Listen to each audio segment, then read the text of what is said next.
Nicely done. Even better to see you squirm a tiny bit there, Simon. So that's good when it comes to questions. Well, it looked like you two had a lovely weekend down there doing all them videos. I mean, I'm glad I was away, but it was lovely to see you both together. So, I mean, I think it's great that we've got some fantastic questions that are coming in the comments. There's a couple I just want to have a quick chat about first. So, Holly, great question about securing the tube. I'm definitely talking us through that after lunch. So we'll try and skim over that for now, but that is coming up.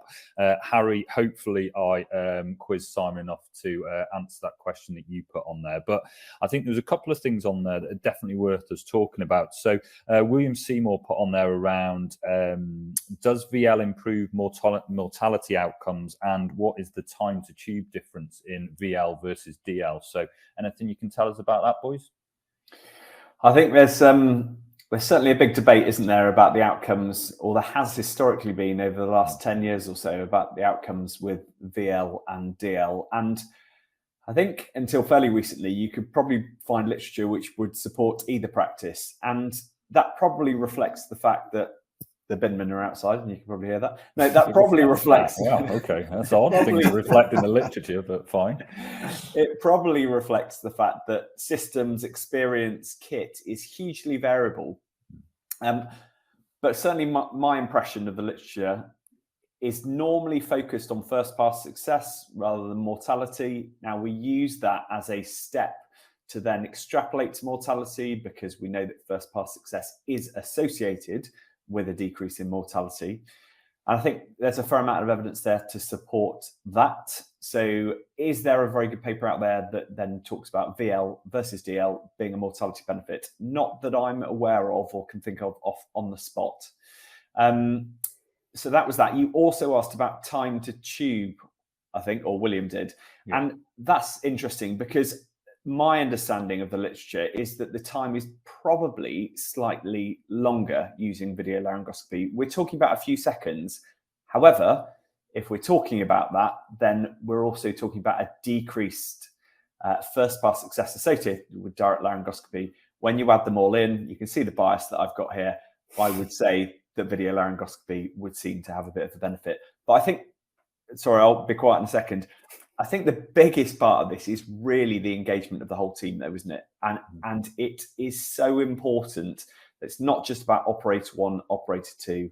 It's the nursing staff that are present. It's the pre-hospital staff. It's the whole team really being able to engage and see what's going on. Again, recent examples of people coming around to my left shoulder to look and see, and you can see the benefit of them being engaged in that. And this really is a team sport. So that's my pitch for video laryngoscopy anyway.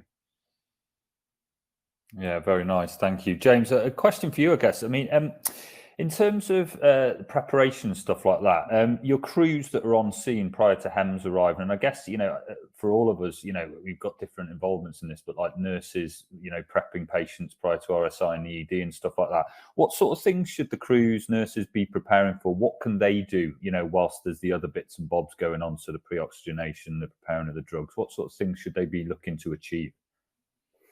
I think that's a really, really important question, because we talk about the time to delivering a tube with a VL, and everything that we're doing pre-hospital certainly is about efficiency, isn't it? The patient doesn't need to be in the pre-hospital setting; they need to be receiving definitive care. And so, if we can make our processes as efficient as possible, then we're onto a winner, aren't we? And I think everybody needs to have some ownership on that. And so you're absolutely right. The interventions that the sort of critical care teams pre-hospital need to undertake are minimal. And actually, everybody else can have ownership of the preparation of the patient. So, things like getting the 2 points of IV access, getting the suction ready, maybe even starting to think down the lines of your talk, Rob, around patient preparation. If they're a bit hypotensive, giving them a fluid bolus. And certainly, getting the patient scooped up onto a stretcher and starting to put them into an optimal position as well. The interesting thing about sort of ramping and about airway positioning is that actually it's not just about good laryngoscopy and easier intubation, actually by putting a patient into that optimal airway position, it's going to make your eye gel insertion and the efficacy of your eye gel and bag mask ventilation better, because you've aligned all the airways, and so you're not getting gastric insufflation, for example. So I think there's heaps of things that crews can be doing prior to the arrival of critical care teams, which will absolutely have a massive impact on the amount of time that we are on scene for. Simon, any thoughts on that from an ED with both hats on? I don't think there's really a lot to add to what James has said. We've said it already in the talks. There is so much to learn from the pre-hospital to in-hospital and in-hospital to pre-hospital. So, no, I'll go with what he said, and I'm sure you've got another question to ask. Please basically just say, what he said. Good. Excellent. Correct. Thank you for It's that, unusual, Simon. I'll take it. Yeah, indeed. Nice. Love it. Okay. So, yeah, there was another question just around the optimal position for the intubator when you've got a ramped patient. So what position should the patient be in relation to the intubator? And I think that was from Luke and Lucas as well. There was both. And there was a question around, would you consider it for a drowning patient as well? So I don't know if any of you would pick up on that. I mean, we're talking here, aren't we, about sort of those lines of sight as well. We're talking about the device. We've seen in the last sort of talk that the fact that you need to be able to see the screen, which is a bit higher in video laryngoscopy sometimes direct laryngoscopy, you need to be able to get down a little bit. I think it's really difficult for me to give an answer about the exact height that you should be at to intubate a patient, and the exact height that you should be about to be operated to, which we'll come on to a little bit in the next talk.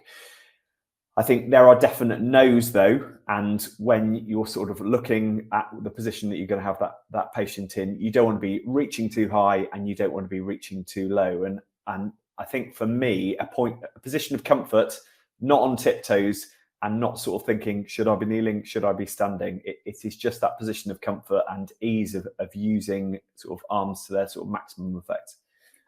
I would agree. I think when you read about the sort of the guidance from experts, they do talk about somewhere around sort of chest height for the patient's head, don't they? Yeah. But I think the important thing to take away is the fact that ramping can be enormously beneficial. So I've used this, and I can think of a case for a patient in cardiac arrest on the floor. You talk, Rob, about not rushing into an intubation, and this patient had an eye gel in. It was sort of working, but it wasn't brilliant. So I had a tiny bit of time to kind of get things prepped.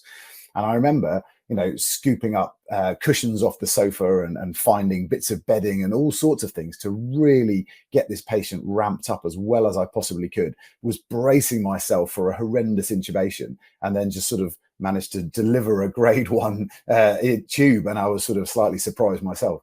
I think the key thing is that ramping is essential, and the sort of the height of the patient is a sort of a secondary benefit, I suppose. Yeah, definitely. I'd echo that with it, particularly with regard to comfort, because you start to talk about ramping a patient on an ED trolley. Well, it depends the type of ED trolley you've got, how low it's going to go, and you should be prepared to, for the operator to stand on some sort of I was going to try and think of a fancy term, but like a box, I don't know, a height elevating device, a levitation device, I'm not sure. But yeah, you want to be able to get yourself higher as well. You don't want to be on tiptoes, 30 seconds into this, losing strength in your legs, and just, it's a nightmare then, isn't it? So yeah, different ways of looking at it. Final question. I think we've got like a minute before we've got to go for lunch. So Laura Nicholson said, when using cricoid, how does that affect the view that we'd expect? Yeah, very well spotted. We haven't demonstrated that at all, have we? So just for the benefits of recapping, so cricoid pressure, essentially putting some pressure, some sort of squeezing a toothpaste type pressure onto your cricoid ring, trying to push the airway back to try and then sort of obscure the esophagus, hoping that then means that during that induction phase, you're less likely to get some aspiration. For me, the IRIS trial, which came out a few years ago, that was a randomized control trial looking at the aspiration rates with cricoid versus no cricoid, and there was no difference. Now, you should take with a pinch of salt, shouldn't you? One trial totally changing your practice, but it was pretty good. We'll put a link in the show notes for people to go and have a look at that. Well, it's not show notes, is it? It's a conference note. Used to that. Don't need to do our outro as normal. But no, so that didn't show any change in that. But what they did see in that was cricoid was associated with some more difficult views. Yeah. It doesn't tease out into stuff like morbidity and mortality, But I think when cricoid is being applied, you just need to be aware that that may influence the view and it might make it more difficult. And one of the things to do if you've got cricoid on, and it's all about that CRM and team dynamics, sometimes it's just the right thing to do because everyone believes in it to be a good thing. It's not the time to have an evidence-based argument. So, but just being aware that that might need to come off. So for me, makes it more difficult, but wouldn't destroy a team dynamic by being too emphatic about it happening or not.